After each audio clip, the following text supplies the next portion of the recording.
Vedete quindi la varietà del materiale che abbiamo e che proviene da Deir el-Medina, che ci fa capire quali fossero le loro modalità lavorative, ci fa capire come conducessero la loro vita. Il giornale della necropoli ci dice chi andava a lavorare, chi non andava a lavorare e per quali ragioni non lo facessero. E ci fa capire forse anche quali fossero le loro paure. Abbiamo qui una bellissima collezione che ci fa vedere raffigurate in varie fogge questo serpente che al contempo è una divinità, Meret Seger, colei che ama il silenzio. La vediamo in forma tridimensionale, la vediamo rappresentata in una stele, la vediamo in un ostraco, la vediamo di nuovo rappresentata in una stele con il suo nome, anche scritto per esteso, Meret Seger, appunto, colei che ama il silenzio. E vediamo un fenomeno tipico del mondo antico. Si teme probabilmente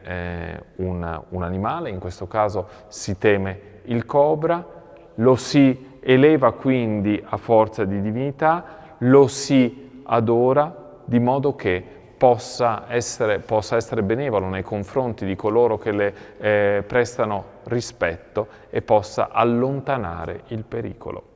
E queste forme di devozione a Meret Seger vengono trovate all'interno del villaggio, ma vengono anche trovate in un tempio che si trovava a metà strada fra Deir el-Medina e la Valle delle Regine, dove vi era appunto un santuario dedicato a Meret Seger che veniva pregata perché venisse allontanato ogni forma di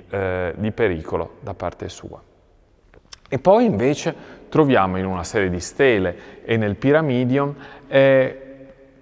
quello che è il culto ufficiale, il culto solare. Vedete ripetuta più volte la barca solare, il dio sole che viene adorato, il dio sole che nella sua barca viaggia di giorno e di notte, garantisce il mantenimento dell'ordine in Egitto e viene accompagnato da un testo, in genere il capitolo 15 del Libro dei Morti, in cui si invita ad adorare il sole quando lui appare nell'orizzonte orientale. E vedete quindi come religione ufficiale e religione locale, devozione agli antenati, devozione ai fondatori, devozione a divinità locali, si fondano ovviamente con quella unità solare osiriaca che è così fondamentale del nuovo regno. E certo, tanti degli oggetti che troviamo qui in museo provengono dalla necropoli e ci raccontano anche di come gli abitanti facessero di tutto per preservare la vita nell'aldilà. Guardate questa statua meravigliosa di Pendua e Nefertari, questa statua in calcare in cui i due sposi si abbracciano e questa statua che poi diviene anche oggetto delle offerte che i familiari devono portare, di modo che il Ka, la forza vitale dei defunti, possa sopravvivere nell'aldilà. E questo lo vediamo scritto in maniera molto chiara anche nella parte posteriore della statua stessa, in cui in maniera assolutamente simmetrica il testo è diviso in due, metà dedicato a Pendua e metà dedicato a Nefertari, dove si vede, se guardiamo la sinopia, con questa divisione proprio al centro, si vede di nuovo un testo che è una Hetep di Nisut, una formula magica che il sovrano e varie divinità devono dare, di modo che i defunti possano poi vivere in eterno. Fatemi osservare anche un altro aspetto importante. Abbiamo parlato nelle puntate precedenti della mummificazione, continuiamo a parlare del culto che doveva essere portato avanti, ma cosa avveniva nel giorno del funerale? Cosa ci dicono i testi? Bene, troviamo rappresentata più volte scene come questa. Vedete che ci sono dei sarcofagi, probabilmente, alcuni dicono delle mummie, messe in verticale.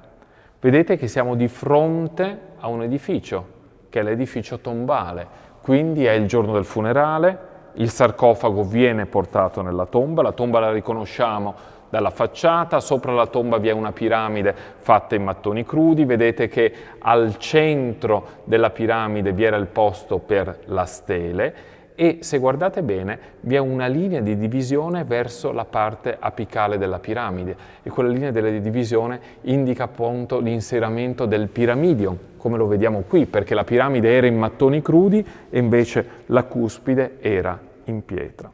Ebbene, cosa avviene? Il corpo è stato mummificato, è stato messo all'interno del sarcofago, si sono preparate le offerte che devono essere portate all'interno della tomba, la processione verso la tomba va avanti, il sarcofago viene messo in verticale ed il sacerdote Sem procede con il cosiddetto rituale dell'apertura della bocca. Vedete fra l'altro la vedova in ginocchio che si lamenta per la morte dei congiunti e il sacerdote Sem deve fare in modo che il naso e la bocca siano ancora aperti, che il defunto, una volta entrato all'interno della tomba, possa proseguire la sua vita, che questa sia davvero una Vehem Mesut e che quindi lui all'interno della tomba possa tornare a respirare, possa tornare a fruire delle offerte che gli vengono date. Elemento fondamentale, se questo non avesse luogo, la vita dopo la morte non sarebbe possibile e tutto quello che si è fatto non porterebbe poi a buon fine. Continuate a seguire il Museo Egizio e ricordatevi che anche grazie, o forse soprattutto grazie a voi, il Museo Egizio può continuare a far ricerca, a sviluppare nuovi contenuti e capire sempre di più la biografia dei magnifici artefatti che avete visto assieme a me.